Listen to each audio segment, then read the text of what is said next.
I suddenly found out that annoying a cat is a very interesting thing that you can do. And so I like to do this with my cat. Like, he doesn't like it. But he's clearly like, okay, I got it. You had it. Okay, it's fine. There's enough mom for the two of you. Hi, hello, how's it going? It's Lo. Back at it again. Once more with the regular video updates. I told ya, y'all weren't getting rid of me that easily, okay? As you all know, I took a little bit of a hiatus for 2.5 months or something like that, so I could finish my thesis. My thesis is now finished. It is delivered. My bench is approaching quickly. How am I feeling about that?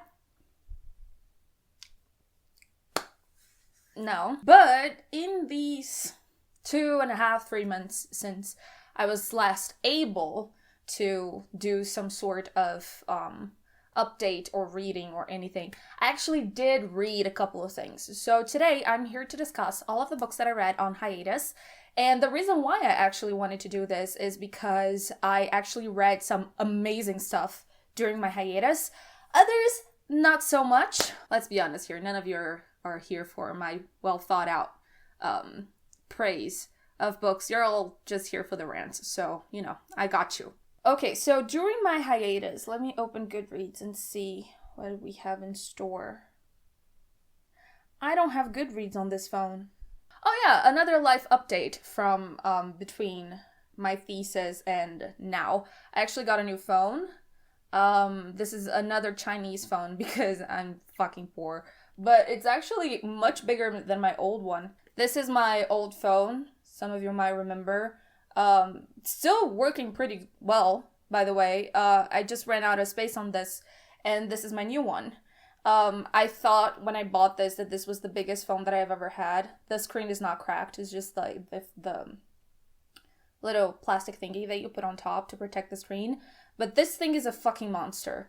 And the camera is much better, as you could see by the marked improvement that you guys seen on my vaccination vlog. So I am going to start vlogging more often now that I have a good camera with a lot of space. Now that I have a doses of the vaccine and I'm gonna get my second dose soon, I plan on doing more vlogs outside on my city and traveling a little. So I'm excited. Good things are going to come.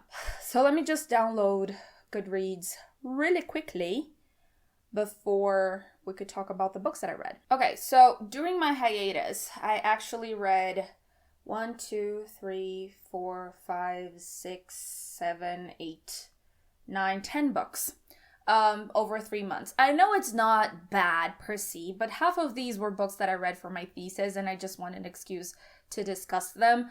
The other half were actual books that I had been eyeing for a really long time and I decided to get it over with. So let's discuss them, shall we? In chronological order, the first book that I read on my hiatus was This Is How You Lose a Time War by Amal El-Mortar and Marx Gladstone. I hope that I'm pronouncing this right. I am 100% sure that I'm not. This book is a book Twitter and booktube fave, okay? It is a fave because everybody says that no plot, no understanding, no comprehension, just sapphic vibes. And you know what? I was here for it. How do we explain this book? Okay, This Is How You Lose a Time War is told through the exchange of letters between two characters. Those two characters are female or femme-coded, but they don't have a specific shape because both characters, Blue and Red, are parties and opposite sides of the Time War. The side that Red is on is called the Agency, and the side that Blue is on is called the Garden. None of them, despite being very good and very valuable assets to the war, to the point where no organization, no side wants to lose them, and both sides think it's important to destroy each other, they don't actually know what the purpose of the war is. They just do the assignments that they have been given, and most of the assignments involve just disturbing each other's plans. And this is how Red and Blue get on each other's path. and they weren't supposed to communicate and they weren't supposed to talk, but they end up doing so by inscribing letters in the weirdest of places, like using different languages to write letters in weird places. And like there's this one part that they write a letter in the rings of a tree that has grown, and the other could read in that and then, destroy the tree and erase that communication ever happened. And what kind of begins as this sort of morbid curiosity about the other side develops into this beautiful relationship between the two of them. This is what I could gather from the plot. Did I understand really deeply the things about, the time travel and stuff? Look, listen. Time travel for me is always like wibbly wobbly, timey-wimey stuff. I don't get it. And the more I think about it, the more my head hurts. So even if I could understand the plot of the book, it's like, that is not the point, okay? The point is those two women coming together at the weirdest of circumstances and finding ways to fight against the very fabric of time and space to be together. And it's just so beautifully written. Like, it's so beautiful, the writing in this. There's this one part that, it's one letter that Blue wrote to Red, and they're discussing like how they're opposites and they're opposites in this war. And then Blue writes the following. And you say, and then we'd beat at each other's throats even more. Oh, Petal, you say that like it's a bad thing.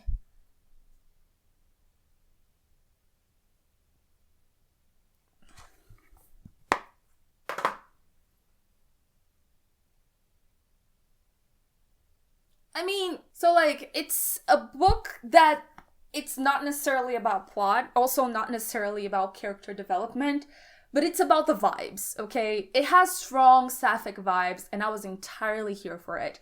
I loved the metaphors that they brought to this book. Like, I loved how Red was part of this organization that it was very austere and very automatic and very robot-like and stuff, and so Red really is interested in what it feels to hunger, what it feels to hunger for something, and how she discovers what it is to hunger for something when she starts feeling hungry for Blue, which is another way of saying affection and love.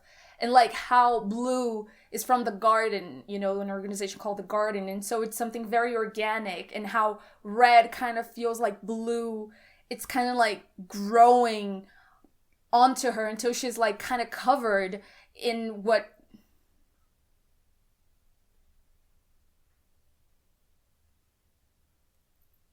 your house is stone, your ivy grows, and now I'm covered in you, oh my god, house want to know, I'll meet you where the spirit meets the bones in this fate forgotten land.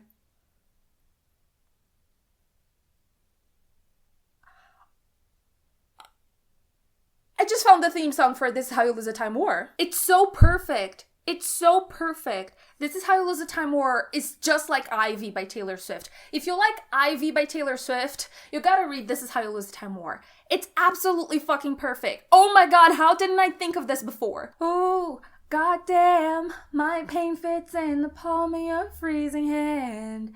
Taking mine, but it's been promised to another. Ooh, I can't stop you putting roots in my dreamland. My house is stone, your ivy grows, and now I'm covered in you. Oh my god, it's so fucking perfect! Yeah, if you couldn't tell, This Is How You Lose the Time War got 5 out of 5 stars for me. Absolute masterpiece. I have no words. This book is amazing, and if you like Ivy by Taylor Swift, maybe read that. Because apparently, oh my god, how didn't I think of this before? It's so fucking perfect! The next book that I read during my hiatus was Like a Love Song by Gabriela Martins. This was an arc that was beautifully sent to me by Gabriela herself, and I am so happy, so pleased, and so grateful that she decided to share this story with me ahead of time.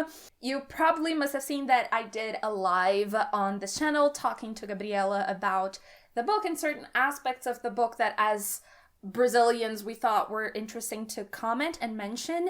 If you're interested, I'm going to link in the cards up above. So basically, Like a Love Song is a YA contemporary following this girl called Natalia, or Natalie, that she calls herself in the beginning of the book.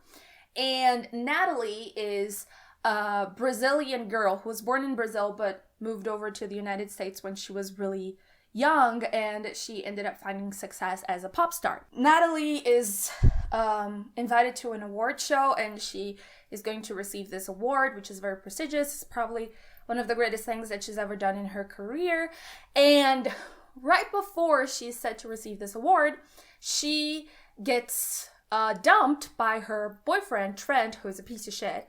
And which would be bad enough. However, the cameras actually got the moment and transmitted it live to everybody. And so everybody saw her getting dumped, and then she had to go on stage and receive the award regardless. And so she became a huge meme, which is, you know, a very Brazilian thing to become in and out of itself. However, in order to save her reputation, her PR team develops this fake relationship plan with a boy called William. He is an upcoming indie actor from the UK who needs the projection and needs the influence that would come with dating an actual pop star. And the two actually engage in this fake relationship of sorts. So that is the premise of the book. I loved Like a Love Song. I loved it. I loved it. It was so good. It was everything that my Brazilian self wanted it and deserved, by the way, because this book is so fucking wholesome. I usually say that there is a difference between a book reading like Wattpad fanfiction and AO3 fanfiction. And when I say that a book reads like AO3 fanfiction, this is an actual extreme high form of praise, because for a book to read as a perfect fluff, hurt comfort, fic, written on AO3 just to soothe my soul, it's like, it's a very high level of praise. And this book reads exactly like AO3 fanfiction. It feels like I'm just reading like amazing fanfiction from my youth. Which explores a scenario that is kind of unlikely, but still so good to think about and so amazing to think about. So I absolutely loved this book. The writing is so good. The plot is super sweet. The characters and the supporting characters are all amazing. I absolutely loved Natalie's relationship to her friends, to her best friends, how she starts to develop this relationship with William, but most importantly of all, I absolutely loved her relationship with her mom. She has a relationship with her mother that is not overbearing, but it's very caring. Her mom is like her safe harbor. Her mom is like where she departs from, where she goes from. And so her mom is always there to make sure that she's making the right choices and taking the right paths, but always like letting her have the space in the room to open her wings and, you know, do her own thing. It's absolutely beautiful and so rare to see like such a positive mother and daughter relationship. And I feel like this is absolutely gorgeous. And it's just like such a feel-good story. You know those days when you're like, I just want to watch Netflix and just like feel like everything is right with the world? This is the book version of that. It's so fucking wholesome. I love it so much. I've said it before, and I think it bears repeating, that when you're reading YA books, in the same way that when you're reading middle grade or you're reading kid lit, you have to be aware that as an adult, you are not the core demographic or the target demographic of that book. And so certain things might feel like they are too childish or they are too immature for you and stuff. This is a book for people who are about that age, 16, 17 maybe. And so this is not a book that the characters are meant to reflect what we as adults would do. And I feel like this is an important discussion to be had whenever we're talking about, oh, why would you read YA? And, you know, how should we approach YA? And I feel like adult readers of YA demanding that YA cater to the expectations of grown-ass adults is actually taking away a little of this need of stories that reflect, like, how, you know, immature and complex and just plain difficult to deal with teenagers are. And I feel like this is bad because you remove this space from teenagers. On the other hand, I feel like as adults, we can appreciate the underlying story existing in a YA book. So what I mean by that is that when you read a YA, what makes a really good YA is that you perceive that there is an underlying message beneath the romance and the cuteness and the fluff that is extremely important, and that it really touches you and resonates you. And the reason why I feel like A Love Song was such a good book in that regard was because it really works with this message extremely well. Even though there is the whole climax and the whole situation and the whole conflict of Natalie and the fake relationship and, you know, trying not to be a meme anymore. And there's a lot of social media, a lot of references in this aspect, like something that you would expect from a pop star, teenager pop star. Very Olivia Rodrigo. I read this book when Brutal came out, when the whole album Sour came out, and I messaged Gabby at the time, and I was like, dude, you gotta listen to Sour. Like, it's like a love song. Like, Brutal is Natalie. But I feel like underlying all of that, there was an important discussion on immigration and diaspora. And I think that Gabby puts herself in the, you know, pantheon, let's put it like that, of authors who actually managed to write diaspora and diaspora stories respectfully. Natalie struggles a lot with her Brazilian identity. She feels like she does not belong in this space anymore. And this reflects in other areas of her life because she tries so hard to fit in. Because of this, this primal loss that she felt when she was taken from her culture into another culture that wouldn't accept her, that wouldn't see her as one of their own. Natalie tries and, you know, keeps, the expression that we use in Brazil is dar murro em ponta de faca. Like, she keeps punching the point of a knife. But she has this deep abiding fear, like she doesn't speak Portuguese very well, she can't communicate with her family very well. And so her mom's like, hey, you gotta call your grandma, like, you gotta call your aunts, you gotta call your cousins, like, you gotta talk to them. And Natalie is always like, but what if I do call them and then I find out that this place is no longer mine and that I don't belong to this place anymore? If I can't belong in this place, then I don't belong anywhere. There is this incredible discussion underlying, you know, the cuteness and the romance and all of that. But I feel like when we analyze the book, when we look to an YA book through adult eyes, we're looking at something that can convey a message through a veneer of simplicity. And great YA books will do exactly that. Convey an amazing message. Start incredible discussions under the guise of a very simple plot.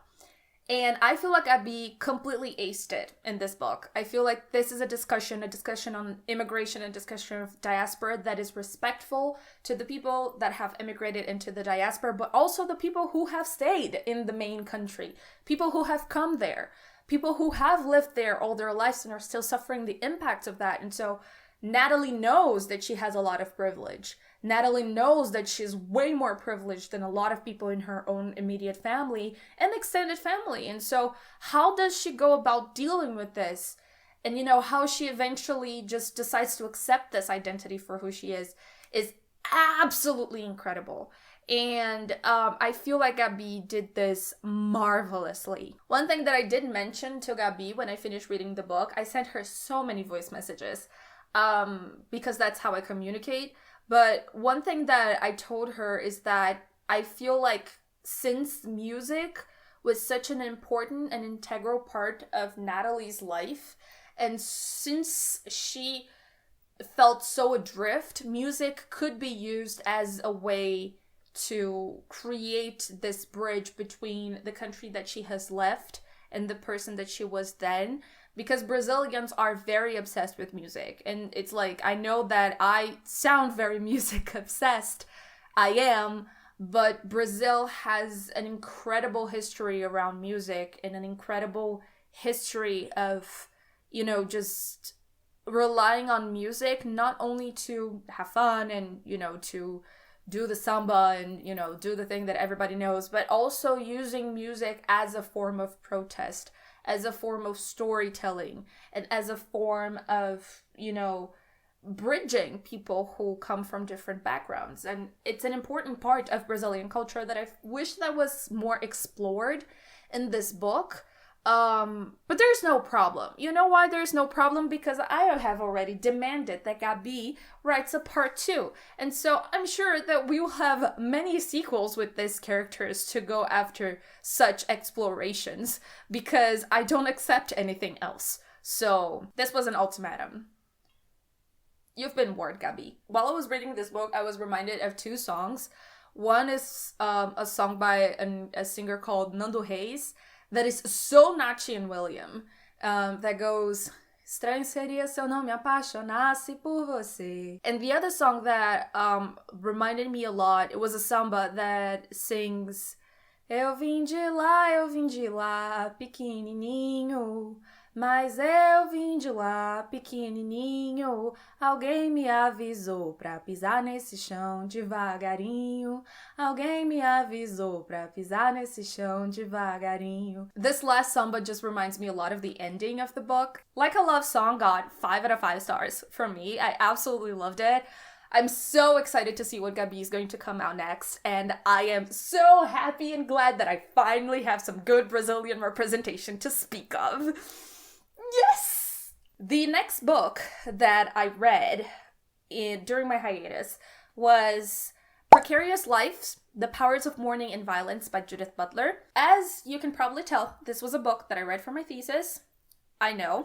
But I wanted to discuss this book because it's an important book, especially in the context that we are so far. Some of you, or the majority of you, may know Judith Butler by her work with gender and queer theories. She is a huge proponent of the idea of gender as performative, gender as a sort of signifying practice, something that does you and is done by you every day, that you reiterate every day and you consolidate every day. It's not something that is completely imposed, and it's not something that it's completely internal. It's a mix of the two. And she's very important, very renowned for this.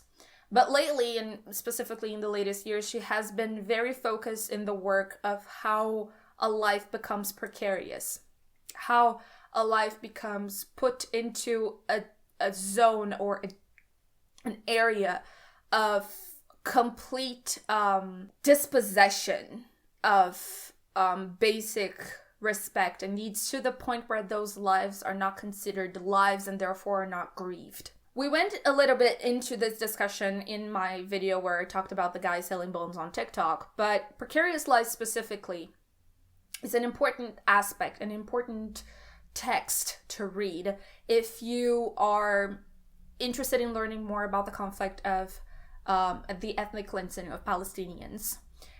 This is because Judith Butler is a Jewish woman. She's a white Jewish woman from the US. But she's staunchly anti-Zionist and she's staunchly pro-Palestine.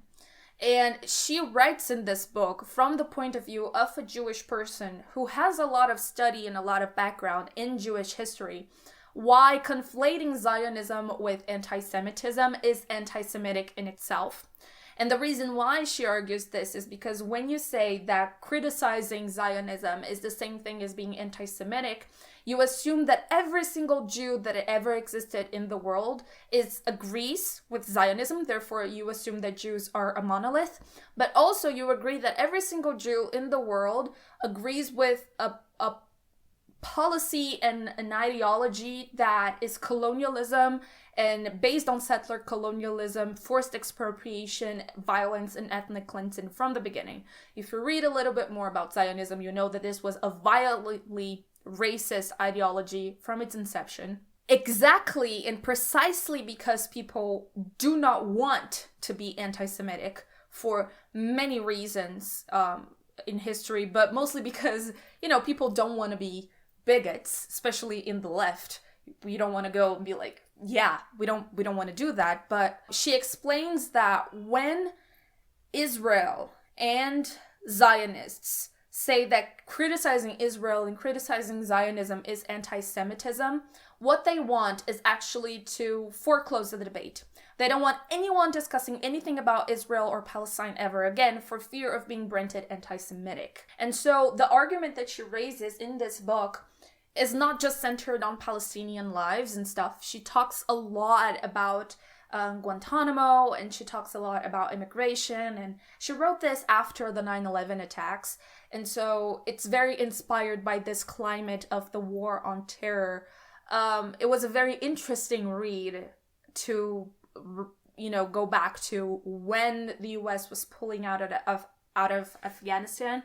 And so it is a very interesting read for many reasons, but I feel like if you want to hear from a Jew exactly the criticism that we have all been putting out about the situation in Palestine, then I feel like this is a great place for you to read, from an actual Jew who has a tradition of studying Jewish texts and Jewish ideologies, who is a very respected political thinker, saying, like, it is anti-Semitic for you to assume that Israel wants the best for every Jew, and that every Jew wants the best for Israel, that every Jew completely agrees with Israel. And it is anti-Semitic of you to try to curtail the debate in that respect, to try to make people feel afraid of criticizing Israel, to try to make people fear for their lives whenever they're criticizing Zionism.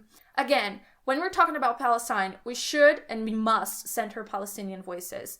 This is a work that I have been doing since the beginning of the year. I am admittedly lacking a lot in my formal and theoretical education about Palestine. I'm slowly but surely working my way through that. But I felt important to mention this because this was a book that I read a long time ago and I had to read again for my thesis.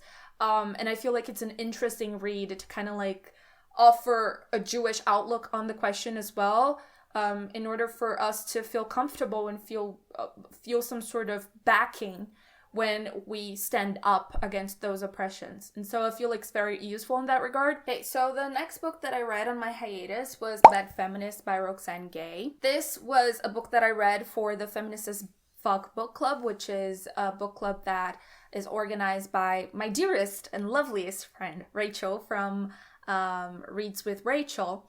And we read this book because, and I've mentioned this before in this channel, this was an interesting introduction to feminism. I read this book when I was young, like college, first year, something like that. So it was very early on in my feminist education, at least in my formal feminist education, in terms of academia, reading and stuff. And I remember that this was interesting for me to actually organize some things that I thought about feminism, some misconceptions that I had about feminism, and it was all useful in that regard. However, reading it again with a lot more baggage, I am not pleased to inform that this book did not hold up. This is a book that is extremely condescending towards its readers. And so I feel like it's a book that makes you feel very dumb about feminism and things about feminism, and tells her own personal opinion as if there are truths, universal truths, which is debatable. There is this one part in the book where she discusses trigger warnings, which are like, this is not consensus at all. Like, your opinion on this is not like the ultimate authority on trigger warnings, especially talking as much shit as you are. And it's a sad thing because I feel like there is a marked lack, at least I don't know, of books that are good introductions to feminist thinking, that are easy and that are accessible and that are inclusive, that do not talk down to the reader, and also are not written by TERFs, because, Chimamanda Ngozi Adichie is a TERF, And she wrote We Should All Be Feminists, which is the book that I used to give to everybody and their mothers. So now I'm fucked. I don't have an introductory text to feminism to give to people. But like, what should I read when I think about feminism? Bitch, I don't know. At this point in this economy, I am bereft of feminist introduction books. If you know any, please let me know. Bad Feminist really, really, really, really did not hold up with the passage of time. The book really annoyed me. I feel like Roxane Gay's explanations of things are not necessarily in order to make new feminists feel more at ease with feminism, but it feels like a weird power trip. It's really weird. I gave it 3 out of 5 stars because I feel like I recognize the importance of it, and especially the importance that it had on my life. And it's still one of the most relatively unproblematic introductory texts to feminism that I can find, which, by the way, gives you a baseline of how problematic the others that I do have are. So, like, I am in a bit of a pickle here. So, if you have any idea or any feminist book suggestions that are good introductory texts to feminism, I would 100% be 1000% grateful, because...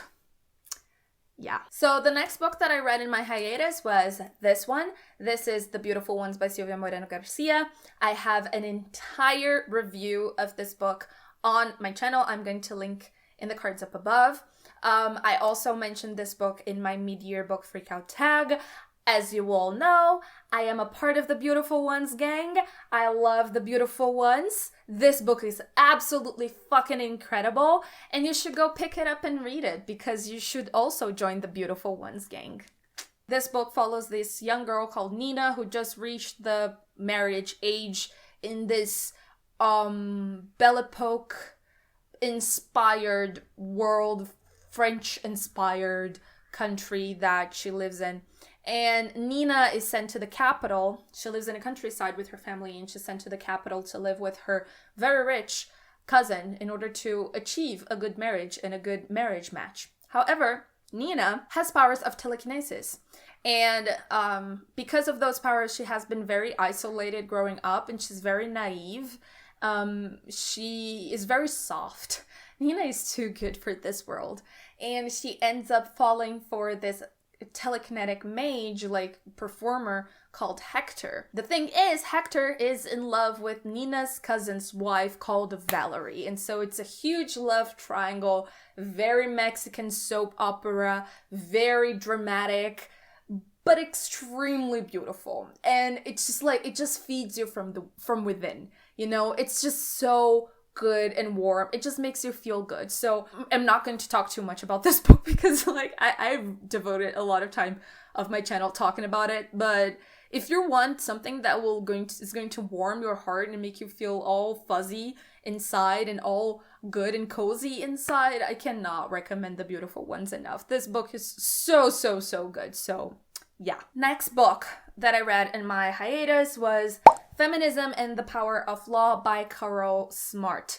This is a book that I read for my thesis. Also, as you could probably tell, I think it is important to bring this book up right now for a couple of reasons. The first one is that this was instrumental in my thesis. Like, I quoted Carol Smart so much. It's no joke even. But also, I feel like Carol Smart raises a really important argument when we're talking about feminism and feminist struggle. Feminists are very eager to go for the law to find protection, and to try to revert the sort of oppressions that are existent within the text of the law. And it is important that we realize that the law is not going to solve our problems as feminists, because the law is the source of our problems. Women are not considered equal under the law for a plethora of reasons, which is, you know, I could be here talking about this for literally hours. I wrote an entire fucking thesis about this, specifically about how women are not seen as proper subjects under the law. But the argument that she raises is that depending on what the law wants with women and with other people who are also marginalized as well, other marginalized identities, depending on what the law wants, the law will either accept those people in under certain conditions or will exclude those people entirely. And this act of excluding and including always demands that someone is permanently excluded from the appreciation of the law. This is difficult to understand because this exclusion happens in, like, it's not something binary. It's not like I'm in, I'm out of the protection of the law. There is an interweaving, interlaid intersection of different identities and marginalized positions in society that will make you more or less excluded by the law. And what Carol Smart argues is that feminists are very eager to answer to the siren's call of the law and think that changing the law is the key to solving all of our problems or feminists without ever considering that maybe the law is the source of all of them. And so this book is incredible to be thinking about now, seeing as all that is happening in the world, especially in what concerns reproductive rights. I think that the most incredible part of her argument is that she says that marginalized people, the ultimate proof that marginalized people are not seen as legal subjects under the law is the fact that the law has to consistently give those marginalized people rights. And so they have to reassure that Black people can vote. You know, they have to keep granting those rights. And not only this undermines the struggle for people to be recognized as people, you know, and suddenly as the law says, okay, now I see you as people, then suddenly all those years of struggle are gone and the problem is suddenly fixed, which is definitely not. But also shows that, you know, the hand that feeds is also the hand that takes. And so just as easily as the law granted those rights, they can be taken away, which is happening in Texas right now. And so the question that she asks is not that we should forgo the law and we shouldn't use the law as an alternative or as a ground, a site where feminist struggle or any other form of emancipatory struggle can take place, but like how we should approach this and how carefully we should approach this. Because the law is not the be all and all to solve all of our issues. On the contrary, the law is more often than not the source of all of them. Why is it the source of all of them? She doesn't really go into in this book. This is something that I particularly did in my thesis, and my argument in my thesis is that the law exists to uphold capitalist relations, and reproductive and reproduction work is a key part of capitalism, and it needs to be tightly controlled. And so the law produces women and gender non-conforming people as less than subjects because it needs to have a tight hold on the reproductive force. And people who have the ability to reproduce are tightly controlled in that regard because the law needs to have close contact and control very closely the production and the reproduction of the labor force and the conditions that keep the labor force working, like hygiene, food, shelter, things like that. So this is my argument that I raised on my thesis. This is not the argument that Carol Smart raises, but I do feel like it's a very important read, especially in times like this where reproductive rights and women's rights, in Brazil specifically, they're attacking a lot of domestic legislation that we have. And so I feel like this is an important read for us to understand the limitations of centering our struggle within the legal sphere. And I say this as an attorney, so I'm also not sure how to rate this book, but it's a reading recommendation if you are up for it. Okay, so the next book that I read.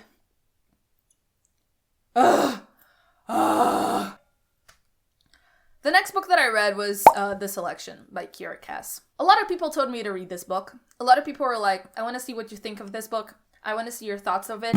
I have no thoughts on it. Why would you think I would have any thoughts on this book? This book is erased any matter in my brain that was capable of formulating a single thought. It burned off. It was a miracle that was even able to finish my thesis after, the nuclear disaster that the selection enacted on my brain cells. My brain is now smooth as a baby's butt after being subjected to this absolute monstrosity of a book. What else would you guys expect to happen? Yeah. It fucking sucks. Good night. If you, like me, managed to live under a rock all this time, the selection is like the Hunger Games meets the Bachelorette, and they have a baby, which is the ugliest fucking baby that I've ever seen, and should probably be thrown out with the bathwater. It tells the story of this girl called America Singer, who is American and a singer, and she lives in this post-apocalyptic society, whatever, that people are divided into castes, and each caste does something, and she's like one of the lower castes, and she is like invited to be part of this competition to become the next queen, and she doesn't want to go because she's in love with a guy of a lower caste than her, but eventually she goes, and like until she gets there, it's just very fucking annoying because she's like, I don't want to go, I don't want to try, and her family is like literally starving, and if she goes, like they are going to be fed and housed, and like things are going to be significantly better for all of them, but she's like, but I don't want to go, and it's just very fucking annoying. Listen. The selection is basically about a girl who like is offered a sugar daddy but does not want it. However, I am 25 years old. I work full time and I just finished my graduate school. If you want to give me a sugar daddy, if she doesn't want it, I want one. I am simply no longer on the age where my ideals will rank higher than my need for a sugar daddy. If a guy comes to me and be like, I will give you all the dresses that you want, and I'm going to provide for your family, and you're going to be queen, and I'm going to treat you super well, and you're going to have everything that you could ever want. Do you want that? I'll be like, fuck feminism. Just, yeah, sure, whatever. I have the butt for a trophy wife. I do not care. I simply do not dream of labor. I don't want to work anymore. But no, America is a dumb bitch. She's a dumb bitch, and she does not want a sugar daddy, which is fucking annoying. Absolutely fucking disgusting. This entire book is this girl who is the ultimate Mary Sue whining about the fact that she has everything that she could ever want except for one mediocre guy who she wants to get married because whatever. The book is so bad that I can't even come up with content enough to make a full rant review of it because it's just so fucking garbage. It's like one garbage scene after the other, one garbage decision after the other. It's just pure trash. No, there's this one part that people are like, oh, you're called America, like the country. And America answers, yeah, it's because when I was a baby, I was kicking a lot inside my mother's belly. And my mother is like, she's going to be called America because she's born a fighter.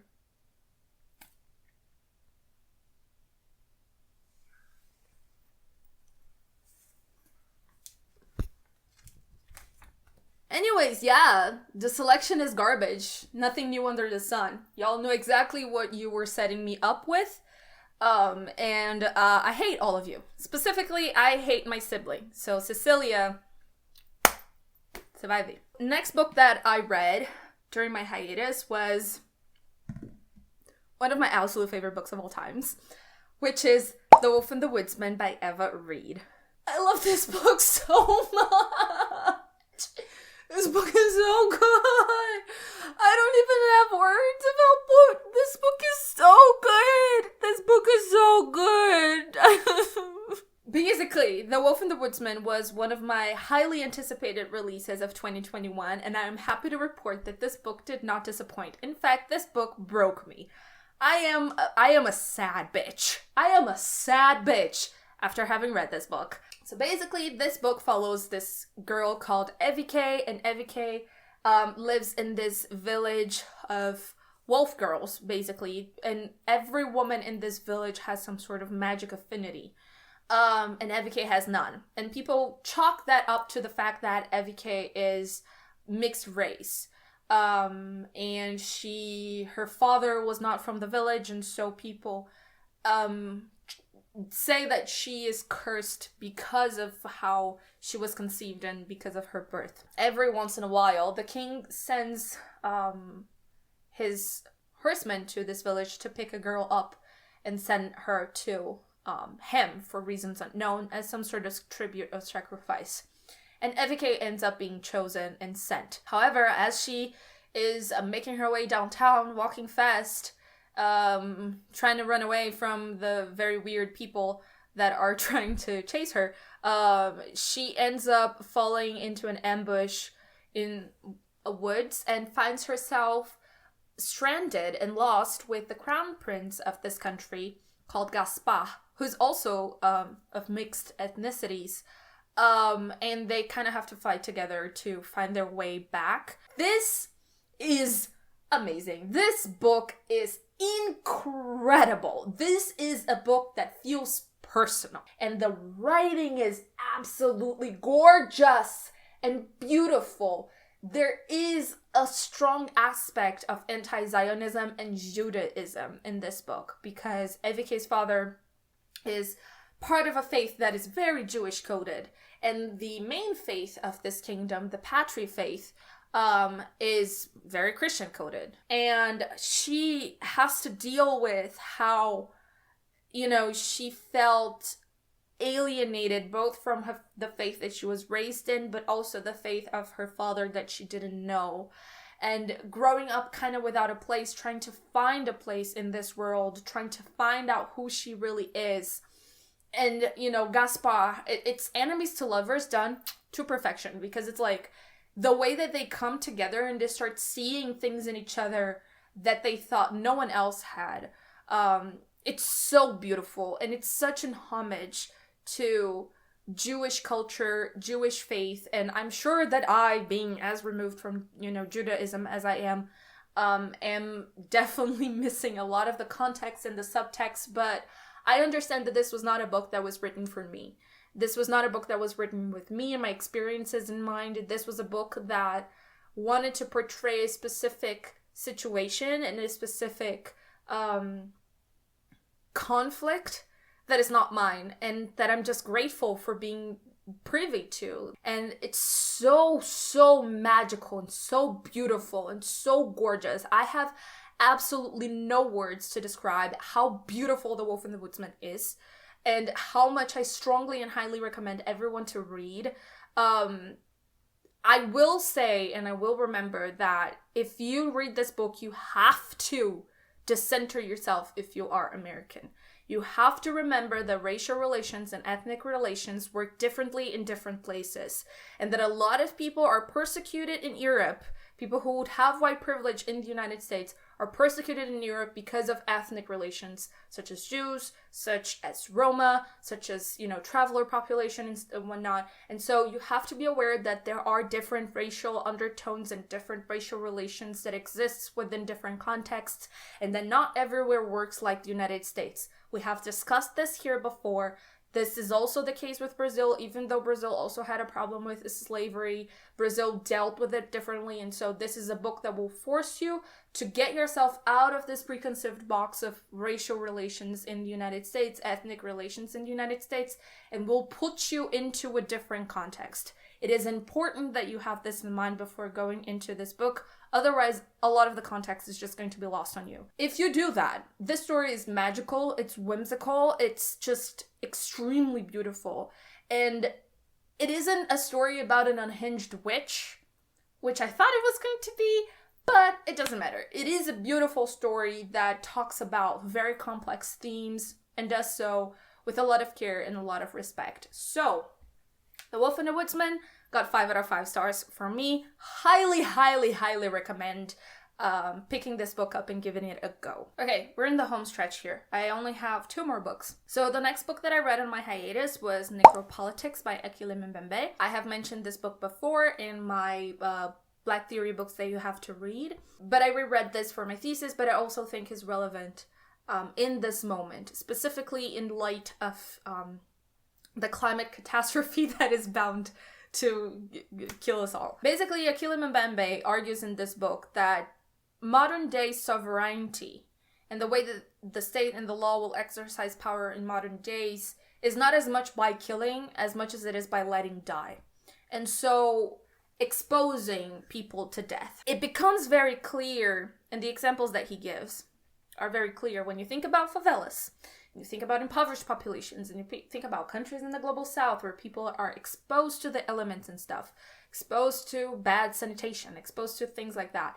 But it is important to note that necropolitics is a central and integral part of modern government, central and integral part of modern governability.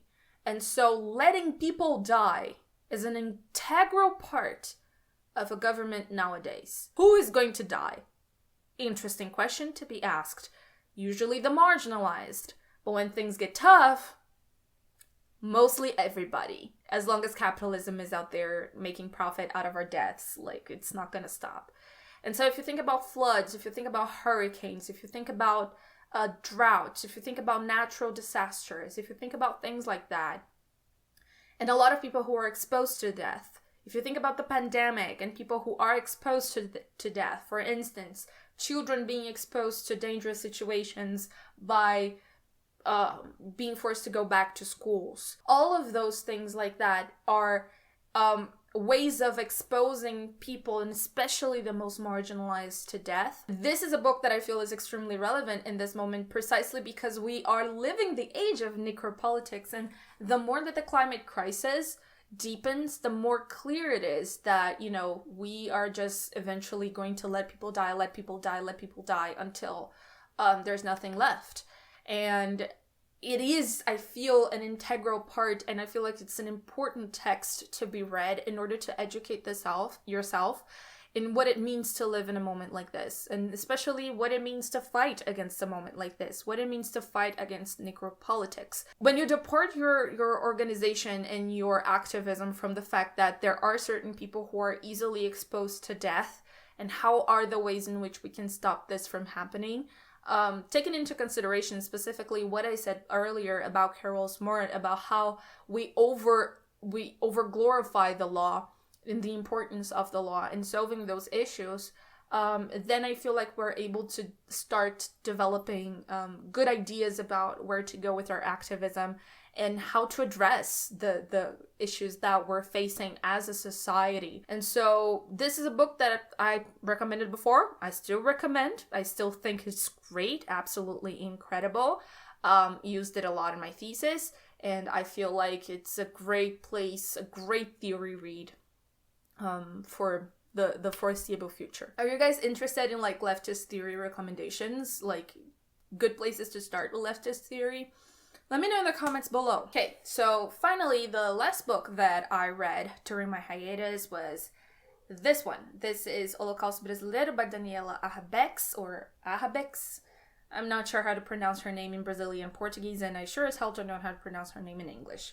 I mentioned this book in my last video where I talked about the TikTok bone guy, but I have to discuss this book again because this book absolutely destroyed me. Basically, this is a journalist report of the Hospital Colônia de Barbacena, or the Colony Hospital of Barbacena, which was a psychiatric hospital founded in 1903, and that still works to this day, albeit with a different system.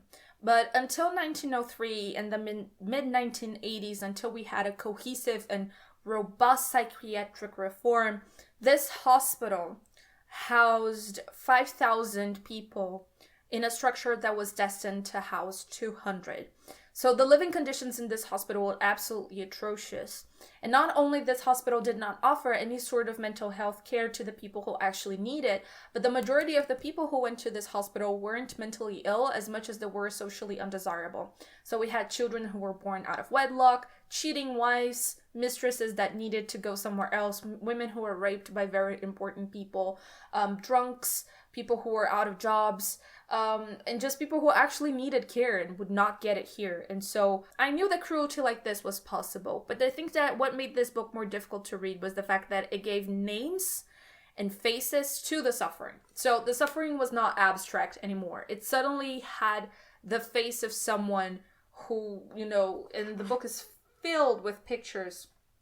And the pictures are very, very hard and difficult to look at. Like, the suffering that you would read on the page would look at you and, like, demand that you, that you pay attention to them and to pay attention to who they were and what they were doing with their lives. And so it's very harrowing to read this book, knowing that this is something... Barbacena is like 150 kilometers away from where I live. It's very close, and I have clients in Barbacena. It was a very interesting and difficult read, and it talks a lot about this letting die, and how the law actually actively pushed for this hospital to happen. The living conditions were absolutely atrocious. There were no beds. People slept in straw piles. Sometimes they would use electroconvulsive therapy to the extent and to the point and to such a strength that, the entire power in the city of Barbacena would go out. It's just very heavy, but extremely informative and very important read. In order to understand just the sheer level of violence and pain that the marginalized are subjected and still are subjected to this day. One thing that really killed me in this book is that there is a documentary that was shot in the hospital. It's called Em Nome da Razão. And after I was done reading this book, I actually watched the documentary, and it is terrible. It made me feel so bad. It was awful. Like, reading about it was bad enough. Watching it on film, listening to the scream, it was just terrible. So, extremely difficult read. Unfortunately, not translated to English, which is a pity. I feel like this is the type of story that needs to be told everywhere and in every language, just to make sure that those people wouldn't be forgotten, because there was a lot of effort in making sure that those people wouldn't be remembered and they would be lost to time, and that their suffering was never going to be put out. Nowadays, this form of the psychiatric hospital doesn't work like that anymore. It works much more like you would think an actual hospital works. But there are still people living in the new, reformed Hospital Colônia, which nowadays is called Centro Psiquiátrico Hospitalar de Barbacena. There are still people who are so impacted by what happened and by the living conditions in Barbacena, when it still worked like that they still need like full care and attention to this day, and so they cannot leave the hospital. But the idea is to completely shut down permanent internment, psychiatric permanent internment. Is this working out? No. Is this something that is completely solved? No. Are there hospitals that work like this still in Brazil? Yes. Nowadays, instead of putting like people who were raped and people who were undesirable and homosexuals and whatnot, do we put people who have issues with substance use, and we still do the same things that we did to those people in Barbacena, to those people who have issues with substance use? Yes, we do. Because history is cyclical and things never stray too far away from where they began. And so, very sad note to end this video, but Holocausto Brasileiro, I feel, is a book that really impacted me and caused a huge shift, even in what I was writing in my thesis.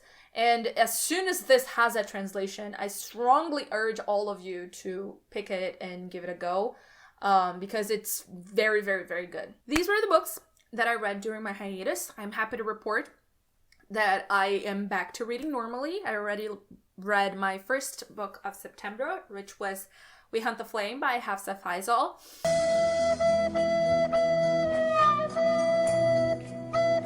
Off to a great start. If you read any of these books, let me know in the comments below. And I am hopefully back with more regular updates in the forthcoming weeks. I have a lot of cool stuff planned for the next few weeks. I'm so excited and I'm so happy to be able to put a lot of the things that I thought through. So yeah, happy to be back. Actually missed talking to the camera in my room. And I actually miss talking to you guys. I am slowly but surely getting through all of the comments that I let accumulate for a long time. I am sorry. I am going to answer all of them. It's going to come. But yeah, I'm back officially.